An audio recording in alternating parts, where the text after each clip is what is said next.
Oke, halo Miss Feby dan teman-teman. Perkenalkan, nama saya Firlan. Saya merupakan mahasiswi UPH angkatan 2017.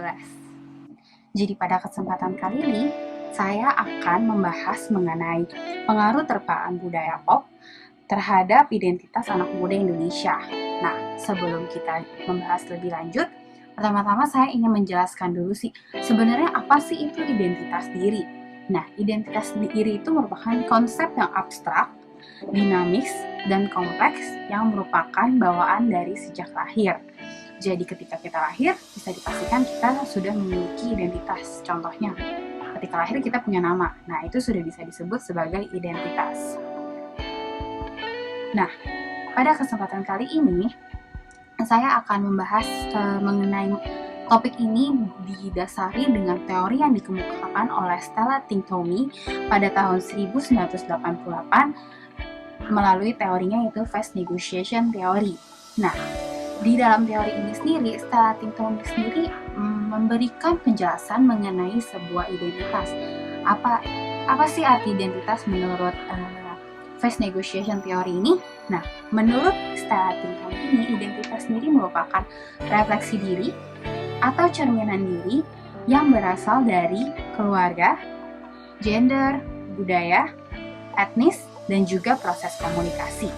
Jadi banyak banget hal-hal yang mempengaruhi terbentuknya sebuah identitas berdasarkan dari teori Fast Negotiation Theory ini. Sebenarnya teori Fast Negotiation Theory ini dilandasi apa sih yang bisa membuat identitas seorang berubah-ubah? Yang pertama adalah knowledge, yaitu ketika seseorang memiliki banyak pengetahuan, maka dia bisa mengubah identitas seorang tersebut. Lalu mindfulness, yaitu kesiapan berganti perspektif. Jadi ketika dia melihat banyak perspektif dalam kehidupan, itu akan merubah identitasnya dia. Lalu ada lagi skill, yaitu menegosiasikan identitas melalui observasi yang ada di lingkungannya. Dia melihat lingkungannya melakukan seperti apa, itu akan dia tiru dan dijadikan bisa jadi identitasnya dia. Jadi kebiasaan dia.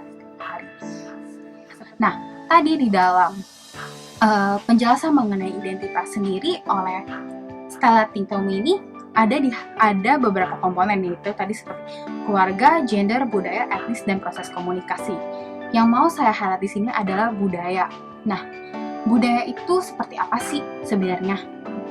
Menurut Marcus dan Kitayama, mereka mengilustrasikan budaya ini seperti orang yang berasal dari budaya A pasti memiliki pandangan yang berbeda dengan orang yang berasal dari budaya B.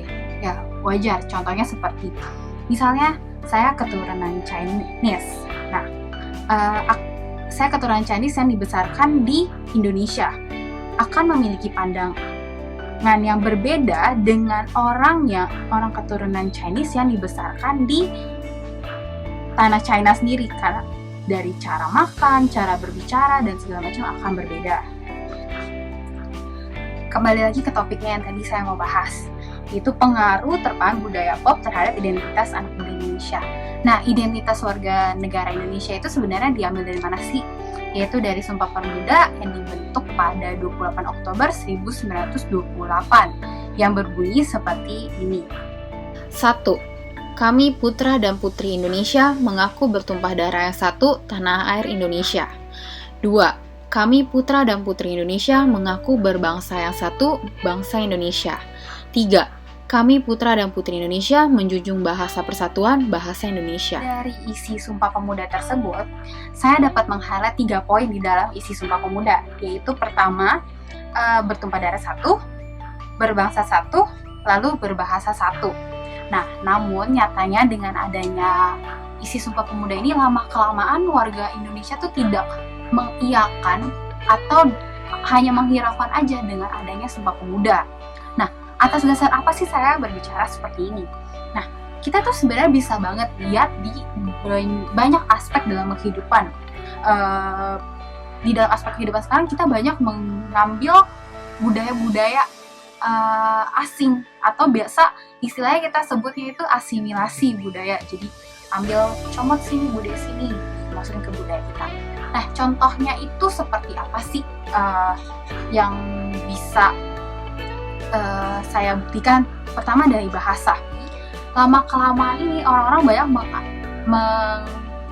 mengambil bahasa-bahasa dari luar negeri. Contohnya yang harusnya kamu mau kemana sih, jadi you mau go kemana nih. Nah itu kan nggak bahasa Indonesia banget dan tidak mencerminkan Sumpah Pemuda, isi dari Sumpah Pemuda tersebut.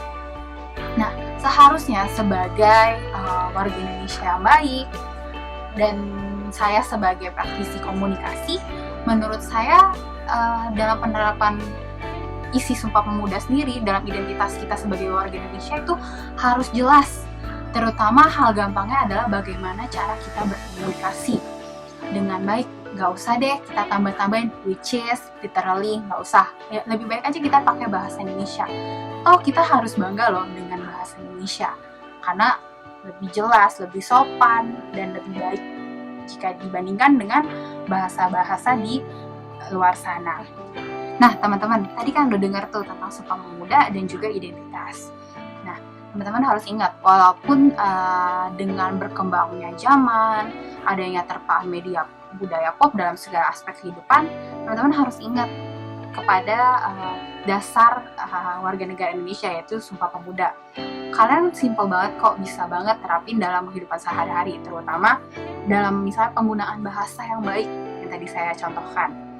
Kalian bisa banget kayak gak usah tambahin kata-kata yang tidak penting seperti yang diambil dari bahasa lain dimasukin ke bahasa Indonesia. Udah pakai aja bahasa Indonesia. Yuk teman-teman, mulai sekarang kita harus memiliki identitas warga Indonesia yang sangat jelas. Sekian dari video saya, terima kasih.